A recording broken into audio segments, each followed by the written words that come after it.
Hey everyone, welcome back to the Successful Lead Generating Coaches Show. My name is Arfan, and I am here with a very special guest. I have Amir. Amir, how you doing today, man? I am good. Awesome to be here. Thanks for Awesome. inviting me. Awesome. Very cool. So Amir and I connected back last year, December, and I quickly found out that Amir is one of the foremost experts when it comes to men's fitness.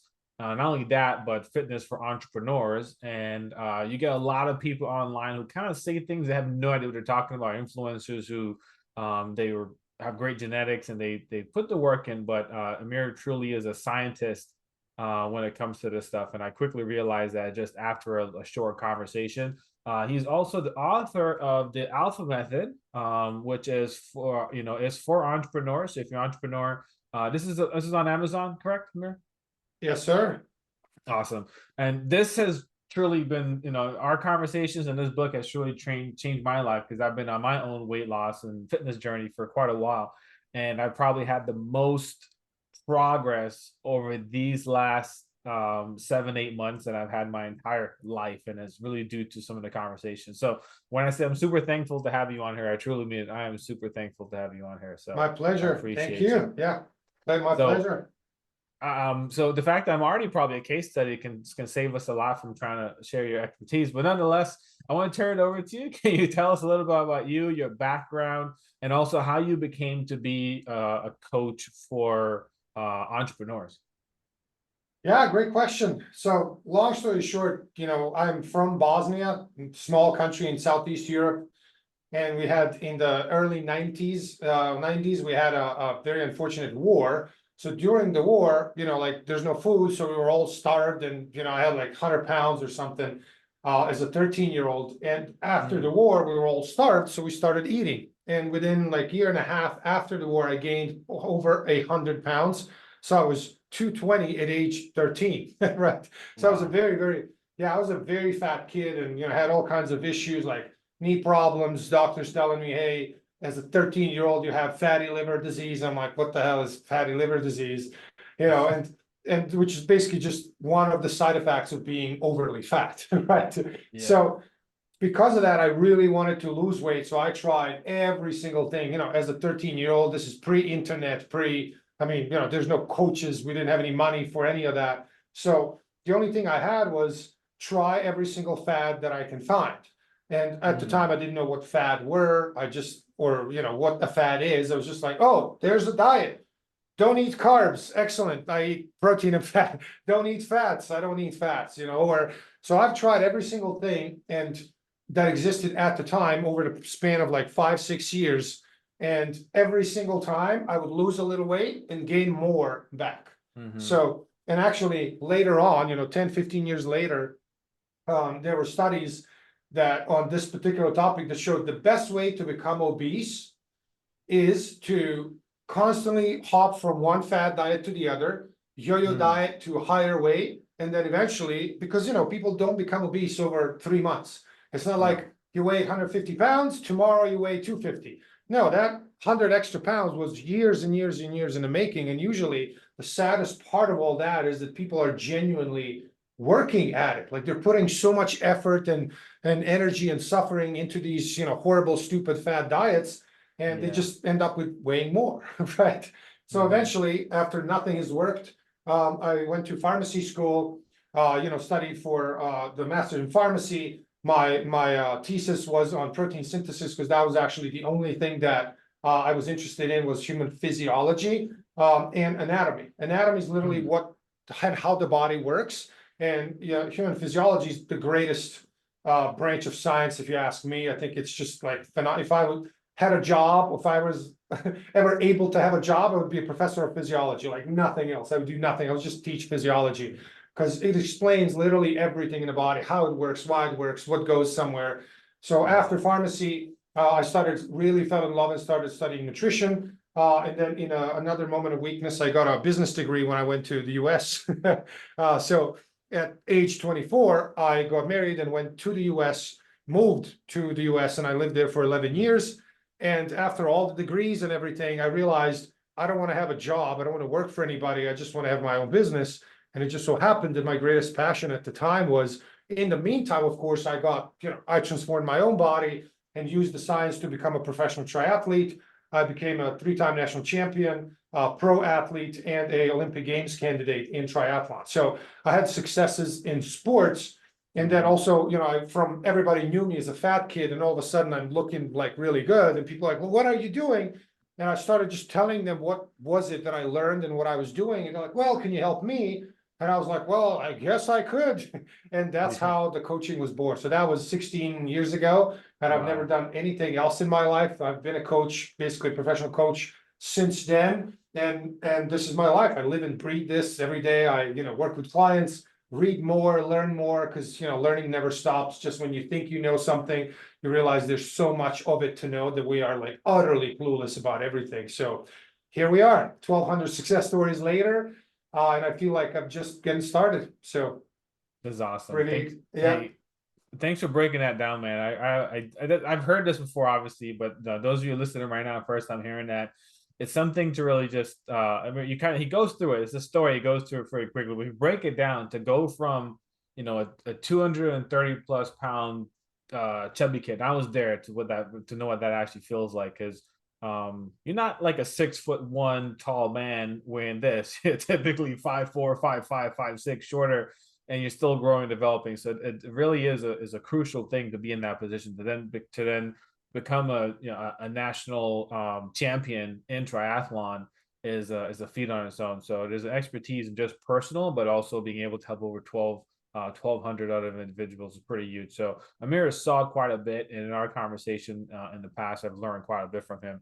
And what we're going to be talking about today is really going to be something special, because for those who listen, our business owners, whether you're in really good shape or you're trying to be in really good shape, you realize physical fitness is important to you. We're going to be talking to you about how to explode your business by becoming the strongest and fittest entrepreneur you can be. And I believe Amir is the foremost expert on this right now to help talk about that. So with that being said, Amir, why do you think physical fitness is so crucial for entrepreneur success? so many reasons for that, but the most obvious ones are, I heard many years ago a quote that people or entrepreneurs think that they have a business problem, but they actually have personal problems that just reflect in their business. And let's just set up a most common scenario that I see every day, because I talk to entrepreneurs and coach entrepreneurs every day, and I am an entrepreneur myself. Imagine you wake up every morning, you are overweight, low energy, you just don't feel good, you don't look good, at least you don't think you look good, and you wake up in the morning like, oh, it's so hard to get out of bed, I didn't sleep well, I'm hungry, or I don't know if I'm hungry. Oh, and then you look in a mirror like, ah, I really, this gut is really like bothering me. If you think about the mindset and the way you feel about yourself in that moment, is that the go-getter attitude that you need to have in order to go conquer the world, build a bigger business, help more people? Right. No, it's not, right? It's just, and that's why I really believe that from the 3 big areas of life, which are health, relationship, finances, in that priority order, health is the foundation for everything else. Because very simple, just think about this. Let's take the 3 and imagine you don't have a business, you don't have money, and you don't have relationships, but you are in great health. Can you build a business? Can you learn the skills and build a business? Yes. Can you attract a good partner who is what you want? Yes. You can do all that if you are healthy. And I'm not saying you have to look like a fitness model, not at all. I'm just saying being actually healthy, having energy and feeling good about yourself. And this, obviously, that is different for different people, right? Like a bunch of my clients don't want to have, for example, 6-pack abs. It's not the goal. I'm like, I get it. That doesn't need to be the goal, right? What I want for my clients is, actually in the last 3 years, I've changed. It's just after, many years of doing that, getting another person in great shape. It's like, imagine you've done something 1,200 times, and now our friend comes along and I'm like, hey, you're going to be 1,201st success story. Well, that's amazing. It's, 1,300 is better than 1,200, but that's not like, I've done that so many times that it's like, there's no, how do I say, there's no challenges in it for me. Like if you and I go on that journey together, like I'm going to coach you to get there, there is probably nothing that you can experience, think, be challenged with, that I have not heard already, and that I don't know ahead of time that's going to happen. So my next, goal was studying and really going deep into the science of longevity. So these days, I show my clients that when you get in great shape, yes, you have more energy. Yes, you feel better about yourself. Yes, your confidence goes through the roof, and that spills over in every other part of your life, including your business. You get more deals done. You show up differently. People trust you more. So, they're more likely to buy from you. They're more likely to partner with you. They're more likely to, include you in whatever, circles that you otherwise may not be. All of this is just simply just human nature. It's not, we can be pro that or against that. It's just how it works.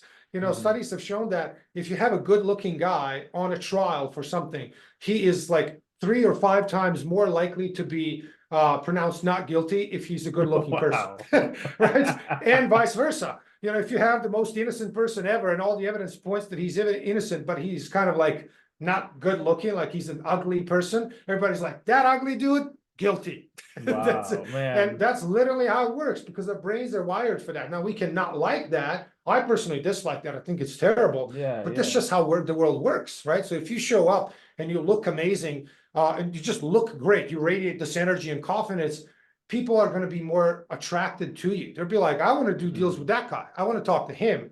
That's just human nature, right? So why not play with that, given that there are 1,001 benefits to being in great shape and 0 downsides. I don't see any downsides other than the silly ones, like, if you're in great shape as a man, all the women are going to go after you, so your wife may get jealous, whatever. Those are the downsides, right? But they're really, very, very few of them. All the other ones are the benefits. So why not do that, right? And it's simply, it genuinely spills over in every, so my clients, more often than not, my clients tell me, hey, since in the last, usually 3-4 months that we work together or more, my business has grown. Why? Because they have more energy. They can actually either work more or they can be more productive, meaning get more done in the same time. So they're working the same as they used to, but they're more productive now. They get more stuff done because they have more energy, right? And then their confidence spills over into, again, as I said, more deals, more sales, more partnerships, more. It's just, it truly is what's the expression? The tide raises all the boats. It truly does, right? It's like, as you get in shape, it is impossible for that to not positively affect every part of your life, including your personal, relationships, the business, pretty much everything else. So it's just it's a win-win across the board.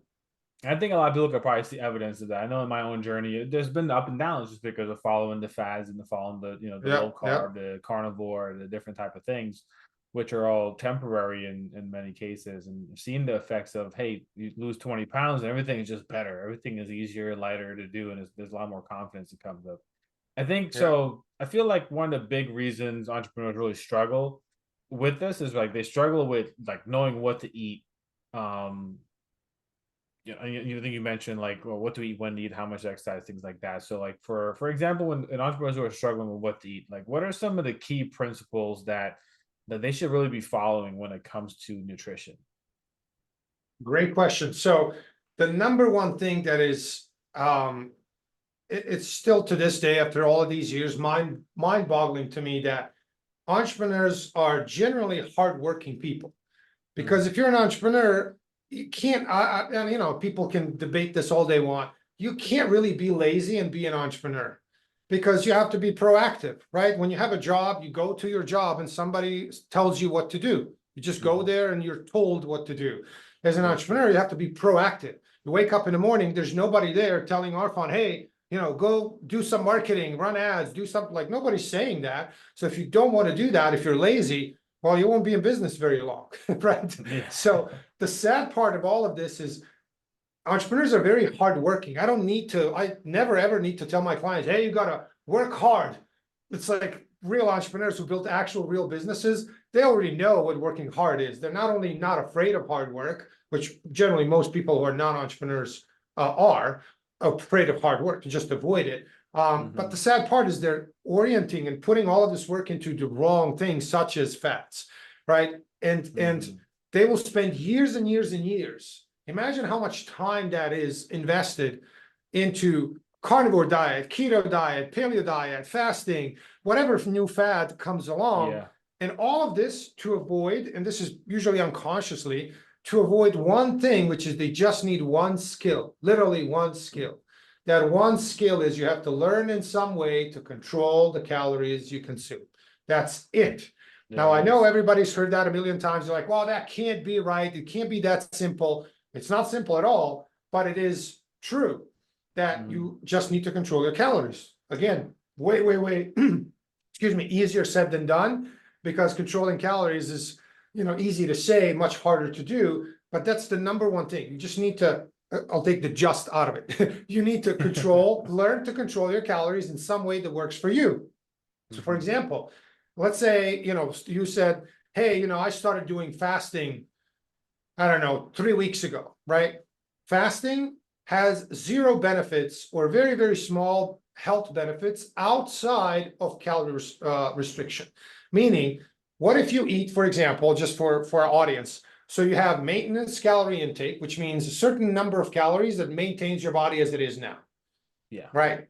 And that number is different for every person, because each person, so let's say Arfan versus me versus, our wife, kids, neighbor, partner, we all have different amount of muscle, different genetics, different activity levels, different goals, different preferences. All of these things, how many steps we do, how much exercise we do, all of these things, when you combine them, they are making you unique. Like there's not one other person out of 8 billion people in the world who has the exact same combo of all of these as you do. That's why a custom-made diet specifically tailored for you is the best solution. And of course, you can see if you go on a carnivore diet, how is that tailored to our farm? It's not. It literally just says, don't eat any carbs. That's all it says. Now, of course, given that most people's 75% of an average American food intake or calorie intake is carbs. So what happens when you cut 75% of your food? You're in a huge calorie deficit, right? So you should be losing weight. However, what if on a carnivore diet, you start eating steaks and, blocks of butter and drinking olive oil because you are told calories don't matter? By the way, for our audience, every fad diet out there tries to cut your calories by basically trick you to cut your calories while telling you calories don't matter. And you probably heard this, carnivore zealots. Hey, calories don't matter, just cut all the carbs. That's what keto zealots used to say too. Fasting people say calories don't matter, just don't eat 16 hours a day, right? Yeah. Then in the 80s, it was, fats are horrible and carbs are amazing. So they used to say calories don't matter, just cut your fats and load up on carbs, it'll be fine, right? So they're all trying to say calories don't matter, when in reality, the only thing that actually matters more than anything else is calories. So, that is the number one thing that I would say to everybody: start tracking your calories. And you don't have to do this forever. No, even if you do this for 3 days, it will change your life. Why? Because every single client, I've never had an exception to this. Every single client of mine who starts tracking food concludes 2 things. 1, oh my God, I can't believe how many calories I'm actually eating. It's way more than I thought. Wink, wink, why are we all overweight? Yeah. Right? Because we think we eat way more calories than we think we do. That's number 1. Number 2 conclusion is, I can't believe the certain food that I thought was healthy actually has this many calories. Right? Which goes back to step 1 or thing 1, right? It's the same thing. We eat way more than we think we do. We're simply unaware of that. It's not a skill we come with. We don't know what that skill is, meaning we don't know how many calories we eat. So every single person listening to this, if I asked you, hey, do you know how many calories you ate yesterday? What is your answer going to be? No clue. No clue. No idea. Right? And it's okay. Nobody knows. I didn't know. You didn't. Nobody knows. We don't come with the skill. It's a new skill. We never needed this in the, 10,000 or however many thousand generations of humans we've had. We never needed that skill before. That's why we don't come with it. Why? Because we used to live in the wilderness, in the jungle, and the food was like, scarcity of food was a very real thing. Like if you and I are buddies, 10,000 years ago, and we're walking down the jungle and we catch an animal, we eat that, awesome, but maybe for the next 6 months, we won't find any food and we starve and die. That was a very legitimate, real option.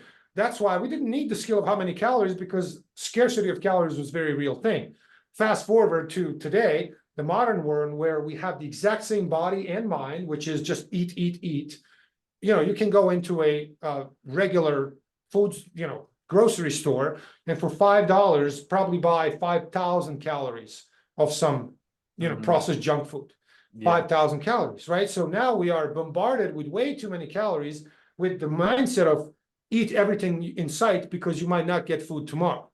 So that, mismatch between our brain wiring, which is still the same, we're literally wired for the time that doesn't exist anymore. This modern world we're not wired for that. That's why 80% of adults are overweight, 40% are obese, and numbers are just getting higher every single year. So number one skill, number one thing to focus on, control your calories. Within that, number two, and actually that is the only two things you got to do, nothing else. Again, easier said than done, but these truly are the only two things. Like if you said in business, you really have to, figure out what people want and give it to them. Simplified, but that is true, right? Like there's so many nuances to know how to do that, but figure out what people want, give it to them, and then find more people to give, the same thing that they want, right? Or if you put it differently, like business is three things.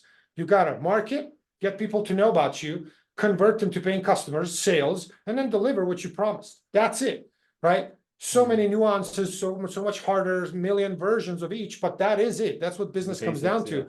Yeah, in this weight loss world, it's really two things. It's not even three, it's two. Control your calories, eat enough protein. That's it. And within that, every single person out there is eating more calories than they should be. That's why we're overweight. And two, they're not eating enough protein. I am yet, after 16 years of doing this and 1,200 clients, I've yet to have one person come to me who's already eating enough protein. Nobody eats enough. So we overeat both fats and carbs. So carbs are not to blame. Carbs are not making us fat in isolation. Fats are not making us fat. We're overeating both of these. We're overeating carbs, overeating fats. We're under eating protein.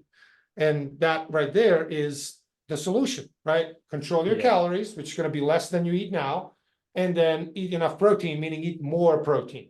And that's it. Easier said than done, but that is it. Like if there's two things to focus on, those are the two.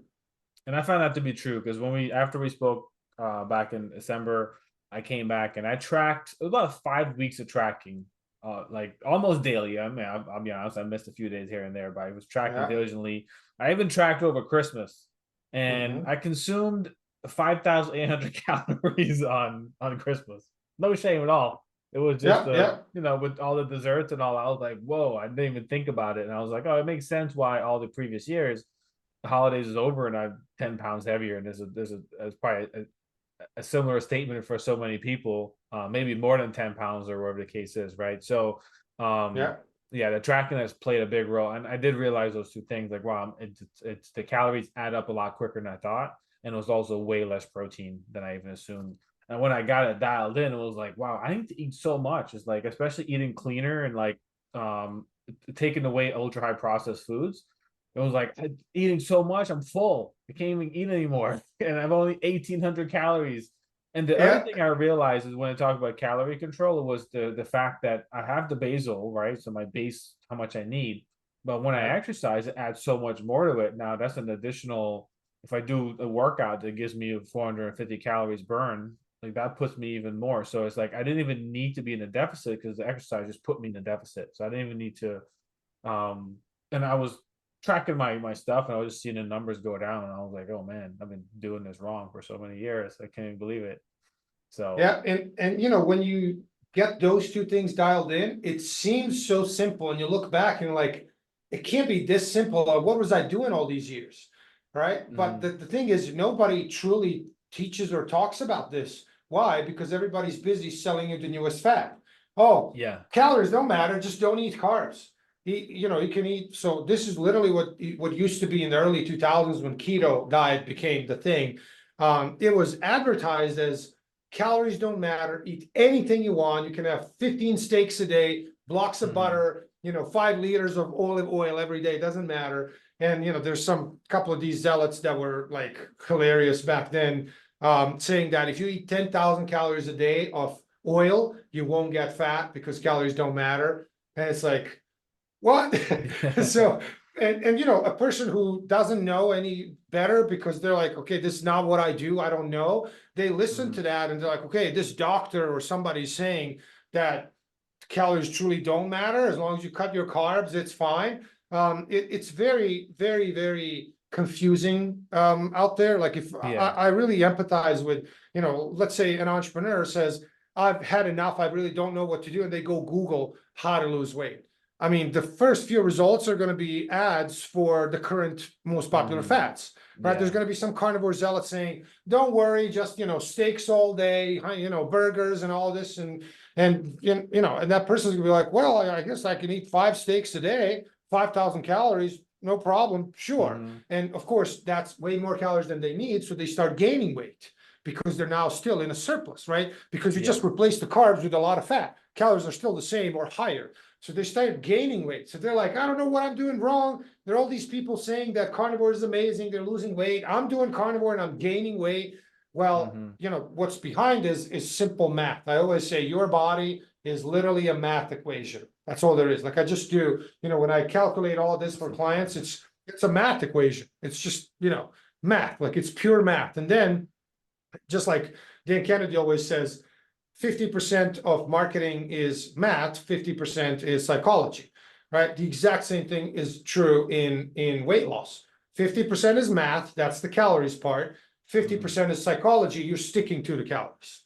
That's really all there is, right? And now, of course, there are nuances there. For example, with obese individuals, that math versus psychology is probably 10 to 90%, because the math is relatively simple. They are so, they have so much fat to lose that it's really easy to lose it. However, the psychology is really, really messing it up and making it very hard. And this is why, very unfortunate, but don't quote me on it, but I think an obese woman has like 1 in 300 chance of losing weight. 1 in 300. That's the official stat. Like if you take 300 obese women and they all start any kind of diet, one of them may lose weight, 299 will fail. So why? Because that psychology part is so hard. And that's why I always say, as a coach, I'm more of a therapist a lot of times, because truly the math is relatively simple. Like I do the calories, give it to you, here it is. If you could follow it, that's it. Just, if you could just plug into it and do it, awesome. But you will have challenges along the way. You'll be like, oh, maybe it's slower than I thought. Maybe 1 week you gained weight. You're like, what is going on? Well, it's just water weight. Don't worry about it. Right. So it's really that coaching and accountability that make it work or not. And the more overweight somebody is, the bigger percentage of that goal is achieved by focusing on psychology rather than just pure math. Because calories always work, but doing the calories, sticking to them, that's the hard part. Yeah, you said something to me that really helped me out a lot, and it was one of those things where you had mentioned like the environment plays a big role, and why this is because you talked about the psychology, right? There's the other layer of psychology. There is the stressors where a lot of just I don't know, you get bored, you feel stressed, or there's a habit of you watch TV and you're snacking on something, and a number of them, right? But just one of the big things you said was just the environment. So it's just setting up my environment now to where I know that, okay, if I feel stressed, I'm going to want to start snacking or eat, or even if I'm watching a movie or family night with the family, we want to have some desserts or things like that. And it's like choosing better options. And in my tracking, this has played a big role because when I first started tracking without making any changes, I'm just looking to see what was happening. And then I started making changes based off of now what I was. And good. That is the best way. Good job. Because then you see what the baseline is. If you just start tracking by making better choices, which is great, but then you don't know what was before. And then you can be questioning, well, maybe before I was actually also eating less, but not losing weight, which is not the case. You were eating way more than you think you did, right? So that is the right way. It's just good for you for having the patience to do that, right? Like you're just eating what you used to, but now you track and like, it's like, running ads and saying, hey, I run 5 ads and one of them is killing it, 4 are not. But I'm just going to let all of them run forever because it doesn't matter, right? It's like, no, kill the 4, the one that don't do anything, double the ad spend on the one that is working. That's literally what tracking food does. It shows you what the math is. And once you look into it, it's truly a relatively simple math equation. It's just, input, output.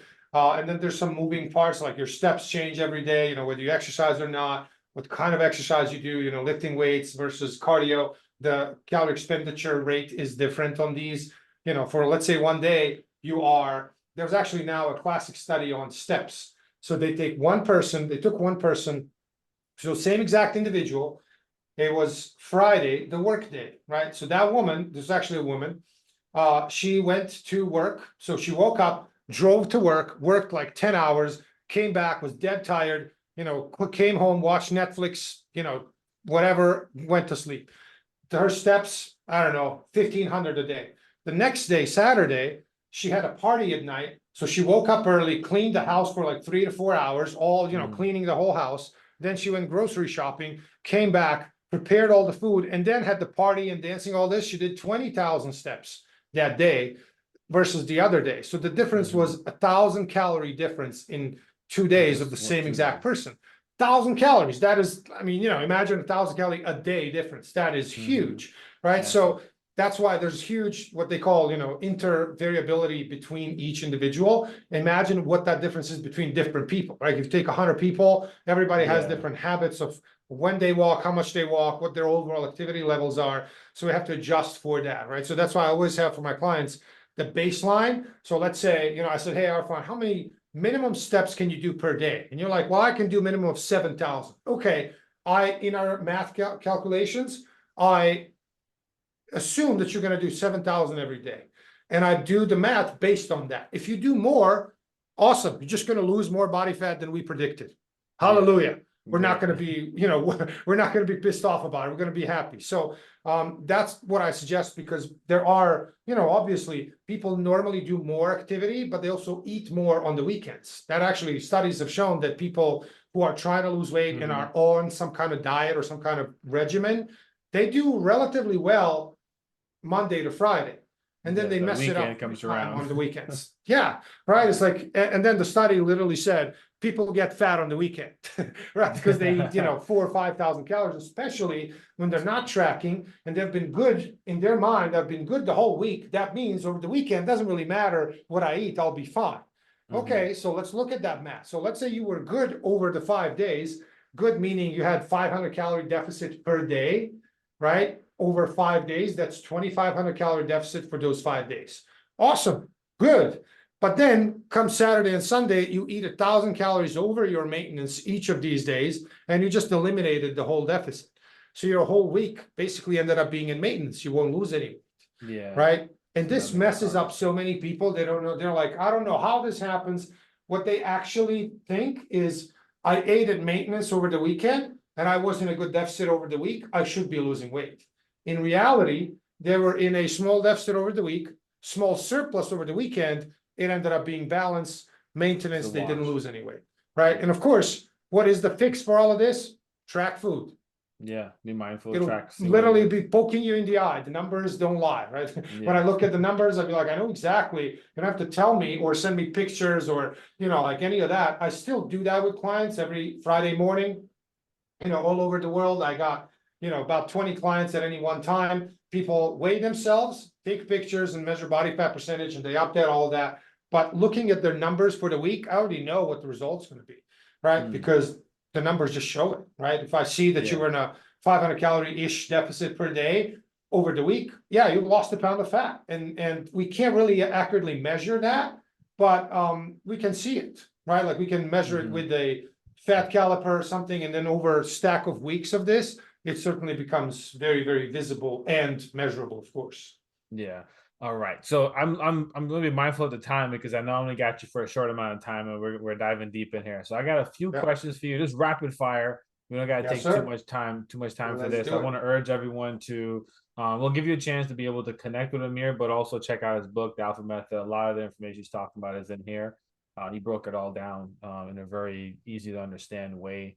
And well, it kind of gets you a little bit sometimes, but nonetheless, all right. So next, really quick, right? Rapid fire, right? So how does meal timing affect and just entrepreneurs, their energy levels and productivity throughout the day?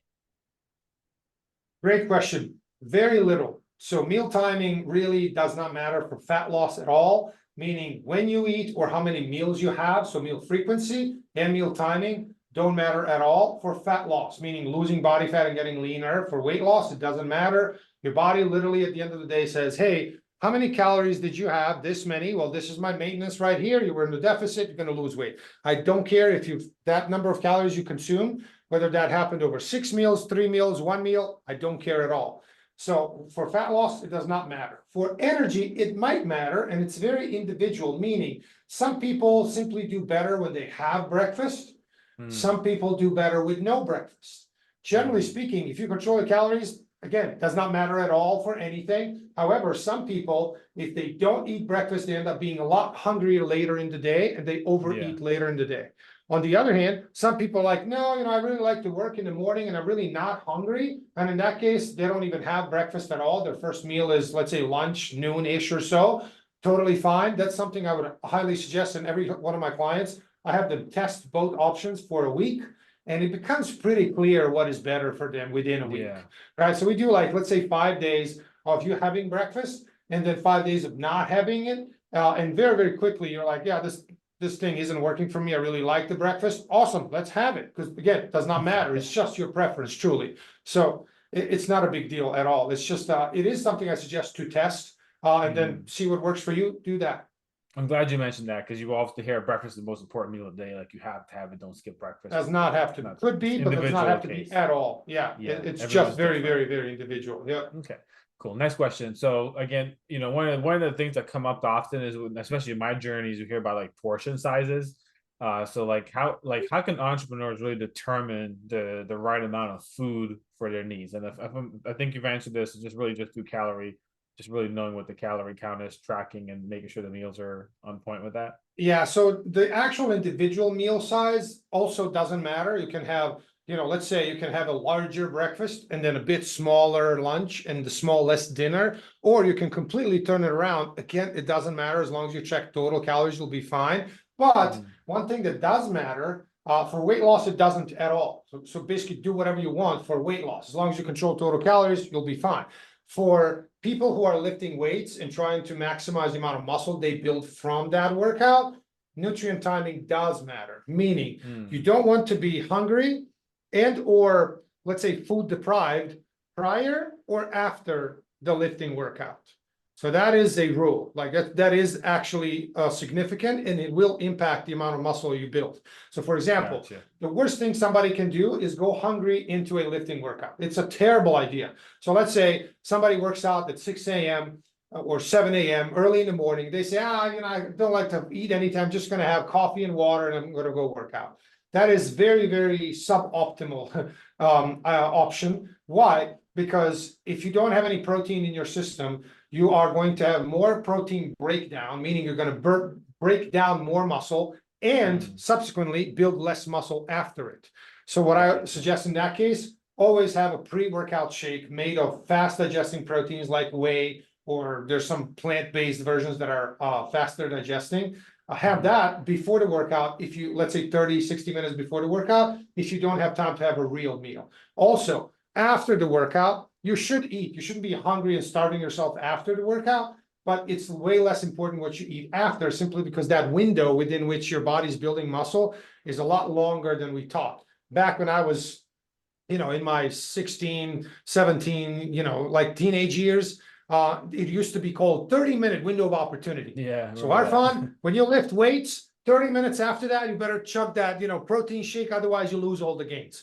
This is not true at all. That is the most ridiculous thing, or one of them, that this industry has come up with. That window of opportunity, or anabolic window, which is now known as, is for untrained people or people just starting out. It's up to 3 days long. So you do a workout now, up to 3 days after that, your body's building more muscle. For people who are intermediate lifters, let's say have at least 1 to 2 years of lifting under their belt, it's 24 hours long. And then for vast, very, very, very advanced lifters, which is almost nobody, is like 6 or 7 hours, right? So if I work out at 3 to 4 p.m. today, from 4 p.m. until 10 p.m. of that day is the only time when I can build a bit more muscle. So I put a lot more calories and protein into that area, or time frame rather. Yeah. So that makes a lot of sense. So for weight loss, it doesn't really matter meal size at all. For when you're lifting, I would have pre and post workout protein boluses. That's actually the most important thing, is to have protein within it. Other things don't matter much. meaning Gotcha. So carbs and fats. Yeah. when it comes to exercise or lifting in general, what would you say is like the minimum effective dose for busy entrepreneurs, to see improvements in their fitness and or energy levels? Great question. Like really, really good question. The good news is a lot less time in the gym is needed to see results than most people think. Because you Yeah. don't need to be a fitness model, you don't need to be a pro athlete. So for vast majority of entrepreneurs, and this is actually vast majority of my clients, 2 workouts per week that are at least 45 minutes long are enough to see huge, huge, huge improvements. Now, Wow, is that's it. three, yeah, that's it. Like, and if somebody says I don't have two 45-minute slots during the week, I'm like, yes, you do. We need to look at your, schedule and your, Yeah. time management and all that, because everybody's spending more than that per day, usually on Facebook and Netflix. And you don't have two 45-minute time slots over the week. Yes, you do. It's just, it's not a priority. So we need to make it a priority, right? But truly, 2 45-minute workouts per week can do wonders when executed. They're doing the right program, executing all the movements properly, progressively overloading that. Huge, huge, huge improvements can be done in a few months just with that. Wow, that's awesome. Very good. Yeah. Um, what would you say is probably the biggest, most common obstacle that you see entrepreneurs face when trying to improve their fitness, and how can they overcome that? Well, depends on which area. If it's exercise, if it's nutrition. If it's nutrition, they need to start tracking food. That is the number one thing. Like nothing else will give them.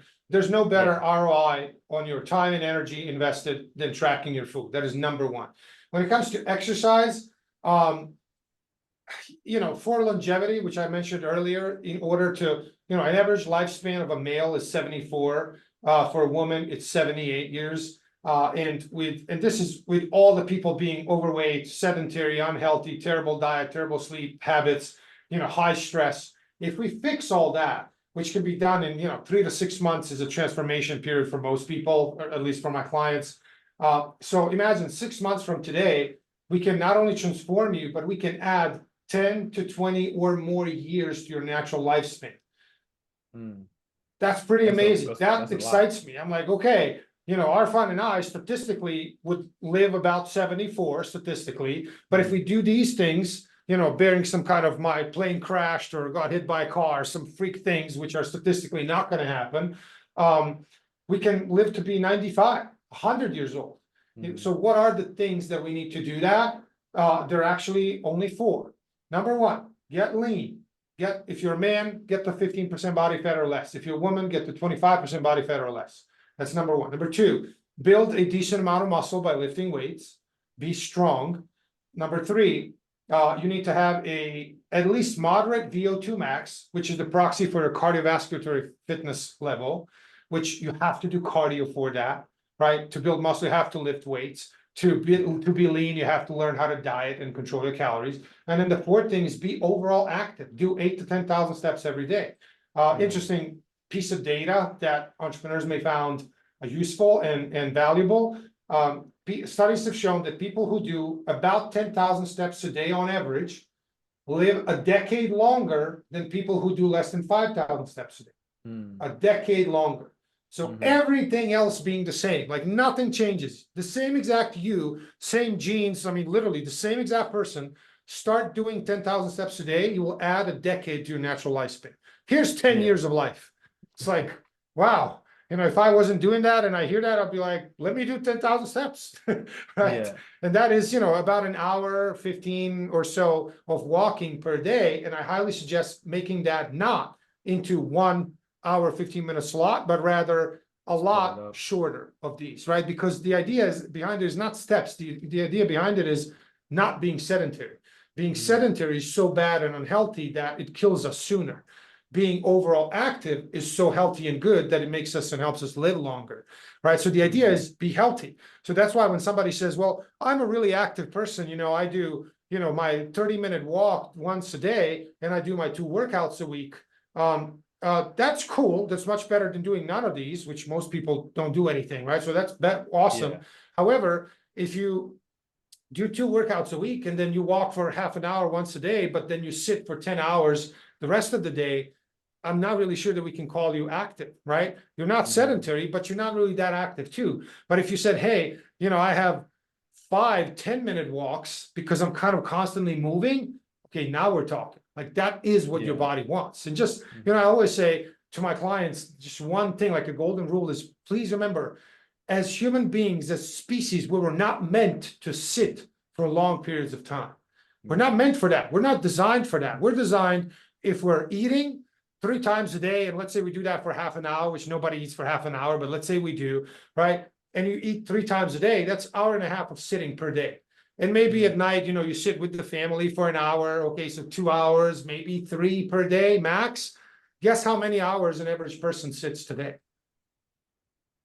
A lot more than that. Yeah, 9, 10 hours. Easily 8 hours, easily, right? Because they go to work, sit. I mean, even entrepreneurs, so I have a standing desk, so I'm standing at my desk. I never sit. And when I get tired, I'm like, okay, I'm going to go either lie down or maybe sit for a short period of time, but we're not designed to sit. So anytime that you cannot be sitting, don't sit. Either lie down, so be in a lying down position, or walk, or move, or do anything else, right? That's not to say never sit. It's just, I really try to get my clients not to be sitting for 8 to 10 hours a day or more.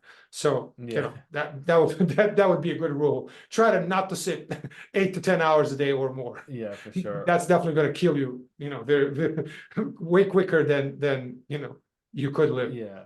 I want to add 2 things what you said, because the whole thing about longevity, and you didn't say this, but I think it's it means the same thing in a sense, but there's also adding quality years. It's not just adding another 10 to 20 years of just being Correct. unhealthy or not able to do anything, but adding 10 to 20 years to where you're still going to be able to enjoy this timing. Because I don't know if you ever seen a documentary on Netflix, a Blue Zone documentary. One of the big things is that the Blue Zone is everyone who's the concentration of people who are living over 100 years or more. And one of the common things that they walk, they're very active, they walk daily. And another commonality, they do a lot of uphill walking just in the areas they live in. So that And adds actually, an actual layer of strenuity to it. So so I went really, really deep into all of that, and it's very interesting. They do not, on average, they do not exercise at all. They don't have any structured exercise regimen. They don't go to the gym. They don't even know what gyms are. They've never been to the gym. They don't do any sports, like anything that's cardio. They don't do exercise at all. On average, they don't. However, they do a lot of walking. They do a lot of uphill walking, and they just consider that not exercise. They're like, it's just things we do, right? We're on average, they say, they actually on that study, they found that an average person living in blue zones on average moves every 20 minutes all of their waking hours on average. So if you think about that, if you just try to implement that, you would get at least 10,000 steps a day, probably more. active. And that's, and that's one of the things that really helps them be in great health and live that long, is because you can call them anything you want, but not sedentary. They're not sedentary, right? Now, of course, from my perspective, from the scientific perspective and everything I do, I would say if they actually added to everything they're doing, if they added something like a resistance training regimen, like a gym or body weight or whatever, they would live even longer because they would build more muscle. And we know that muscular strength is one of the biggest predictors of longevity, like literally how strong you are. And for now, we don't have any good references to measure that by. So now they're just going by the grip strength, right? So if you measure your grip strength, they're like, okay, based on that, our fawn is going to live, 10 years over the average stat, right? So for example, if you go to the gym and you get really strong, like actually physically strong, what does that mean? That means you have been active because you've been going to the gym and you built more muscle than an average person, right? And you're now stronger and your immune system is stronger. More muscle means more glucose receptors. You can handle carbs better. You have better insulin control, better blood glucose control, yada, yada. It's like a cascade of events behind it, all good and healthy and allowing you to live longer, right? So that's why, the more muscle you have up to the natural muscular genetic potential, the longer you'll live. So, that's why, the lifting is known as the actual real fountain of youth. It truly is. Like lifting weights, that's the number one thing that I would say. Once somebody has their nutrition down, the number one thing to do is lift weights. Number three thing to do some cardio to build good VO2 max. So, yeah. And that's good news because you mentioned that just twice a week, 45 minutes or so. It doesn't need to be something where you're in the gym every day. If you can find Correct. something where it's functional, where it's not just split training, where you're working on arms one day, working on triceps another day, can make a big role where you're working out your whole body maybe twice. Yeah, I would definitely suggest Twice a week. anybody going to the gym either 2 or 3 times or once, always do full body every time. Right, so somebody says, I work out twice a week, and one time I do arms and the other one I do shoulders. It's like, okay, what's up with the rest of your body? Right? Yeah, It's, it's like, but guys love training arms. Like, that's cool, that's yeah, fine, right? But let's have, like you're not training your legs, like you're missing half of your body, meaning half of all the health and other gains, muscle gains that you could have if you just yeah, trained them during that same time in a gym, right? So it is, to your point, it's very much important how you allocate the time, your exercise. What do you do there, right? It is important to exercise, number one, rather than not exercising. But number two, what you do is also very important. It does matter, right? So your training program does absolutely. matter. How you execute a training program does matter as well, et cetera, right? So there's levels to all of this, and it truly, everything matters. Like the Yeah, more I do this, the longer I do this, it's like there's science to everything. Like I have yeah, my, I'm a cyclist. I have my guy who's maintaining my bikes. When I look at him work, I'm like, there's literally everything is a science. Like the way he fixes bikes and all that. Like I can't do that, but that's what he's been doing for 20 years, and he's a pro, right? yeah, So you and I can't fix that. You and I can't fix the car. We can't build a building, whatever. It's a science. Like, when we're talking about people who are actually experts in what they do, yeah. right? Oh yeah, like a Everything skyscraper is or even a house, for example. exactly whatever it is. Like let's say you can run ads the way I cannot, right? Because you have that skill. And there's science to that, there's experience to that, there's knowledge to that. So there's levels to every game, right? So there's Yeah, levels to lifting, there's levels to cardio, there's levels to nutrition, just like there's levels to business and scaling and selling and marketing, and I love that. Like I truly love what Hormozy calls the infinite games, right? Like business is an infinite game, you're never done. And yeah, certainly health and fitness is. Like I sometimes have, a guy approach me and say, hey man, like you look so good, why are you here? Like, why am I in the gym? I'm like, dude, because you're never done, right? It's yeah. not like, okay, I reached this level, now I'm good, I don't have to go to the gym ever again. Like I'm there. Like you can't have a meal that's No, it so doesn't good work that you that never way. need to eat again, right? It just doesn't work that way, right? Yeah. It's like there's level to that game, and the game is infinite. It never stops, right? I'll be working out and riding my bike when I'm 95 years old. So, and we'll probably be doing some kind of business and whatever else, even way past when we didn't need to, because we love the game, right? They're infinite games, and thank God that they are, right? There's no like end point. Yeah, it's part So of our nature now. yeah, exactly, absolutely. So, last two things here. So just kind of looking ahead in your opinion, because you talked about fads, things like that. What trends do you see emerging in the field of like just fitness right now for entrepreneurs, just anyone in general? And what can listeners do to kind of stay ahead of the curve? And then the final thing is, how can the audience get a hold of you? If an entrepreneur is like, hey, I really want to turn this around and I want to work with someone that can give me a customized plan that can really be there to kind of help me navigate the fields and do things in a way that's not just temporary but long lasting. So, what trends are you seeing emerging right now for listeners to watch out for, and then how can we get a hold of you? Yeah, so the trends, unfortunately, all of the trends, both in marketing and fitness world, are based on usually something that is incorrect or just fraudulent, meaning there's going to be more pills, more fad diets, more fake gurus, more Mm, steroid-filled idiots are going to be like, oh, just buy my whatever ebook or some kind of whatever, and then you're going to look like me in 3 days. There's going to be more of that. Luckily, I do find that the market, especially entrepreneurs, are getting smarter and seeing through that more. So one thing that I would say to all entrepreneurs listening to this going ahead is please remember, principles, the foundational principles never change. If you mm, don't control your calories, it doesn't matter what fad diet comes around next month, next year, next decade, and there's going to be a new fad as everybody tries carnivore diet, loses weight and gains it all back and then some. The marketers will invent a new fad. So there's going to mm-hmm, be, they're probably going to, this industry from decade to decade goes from Carbs are terrible, eat all the fats. The fats are terrible, eat all the carbs. And we've been in the low carb era for 20 years. So it's now time to switch. The next fad era of probably 10, 20 years, probably going to be fats are horrible. They give you heart disease and kill you, eat all the carbs because there's nothing else to do for them, right? So the trends are going to be more BS, unfortunately, more pills, more supplements, more fake gurus. So what entrepreneurs need to keep in mind, calories are king. There always will be as long as they're humans. And we need to learn how to control them. It's number one. And then the other trend is, a pill actually did show up that works. And, as a pharmacist, I'm very close to that world of pharmaceutical world. I understand it. I don't like it at all. I'm a pharmacist who doesn't like pills and doesn't suggest any pills. I never take any pills and want all of my clients off all pills. But there is Ozempic, which is semaglutide, which is basically a type of weight loss drug that does work.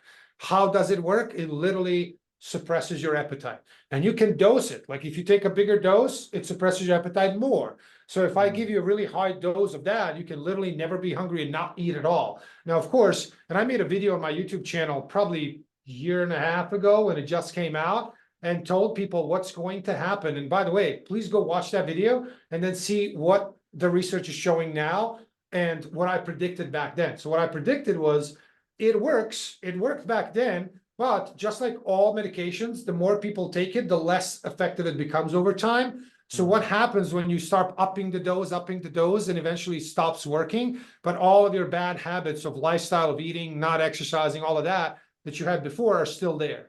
What happens? Well, you blow up again, right? So that's number one. Number two, side effects are now showing left and right, all kinds of crazy side effects. However, it's still the most sought after drug because people are like, I can just take a pill and lose weight. Hallelujah, right? And they're willing to pay hundreds of dollars a month for that. Again, to avoid the skill of controlling your calories, right? So those are the trends I see. More BS, unfortunately, and just, always go back to basics, control your calories and you'll be fine. And then pills will probably, there's going to be, just like there is Ozempic now, there's probably going to be 100 versions of Ozempic 10 years from today, right? Because they will not let go. There are billions of dollars to be made in profit from these. And pharmaceutical companies are, I'm sure that they are pumping trillions of dollars into making more of these. So there's going to be more of that. Those are the trends that I see going forward. And then where people can find me, 7-Figure Body on YouTube. That's my channel. You can also find me by my name, Amir Pozderac, on Facebook. I'm very active on Facebook. And also, guys, if you want to check out my book, I have the book that Arfan showed you. That was my first book. I wrote a second one earlier this year. And you can actually find it at 7figurebodybook.com, 7 as a number, and then 7figurebodybook.com. It's literally $4.95. And I guarantee it's going to be the best $5 you've ever spent in your health. 100% money back guarantee. Anybody and everybody who's ever read it said so, not me. So please go check it out. And there's a bunch of other awesome bonuses that I give you with that book. And it's truly all there. Like there's nothing held back. When you read that book, you will have A to Z. Here's how it's done. So the only thing that you would possibly need, again, along with that is a coaching and accountability. But everything that you need to know about what to do, when, how much, it's all there. Right? You can certainly get the other book that Arfan showed. It's on Amazon. This other book, I'm probably going to have that on Amazon within the next probably week or two. So both are going to be on Amazon. But if you want to get a digital version, check out 7figurebodybook.com. Awesome. Love that. Amir, thank you again so much for joining us today. If you're, go to 7figurebodybook.com, grab the book. Also subscribe to Amir's YouTube channel, 7-Figure Body on YouTube, and pop over on Facebook if you're on Facebook, and also connect with him there. It's been a wealth of information, and you can probably tell it's a little different than what you're probably used to hearing. Again, thanks so much for being on here. For everyone listening, don't forget to subscribe, leave a review for the podcast, and connect with Amir. And with that being said, we'll catch you all in the next one. Have a great one. Bye-bye. Thanks, buddy. Have a great one. Thank you.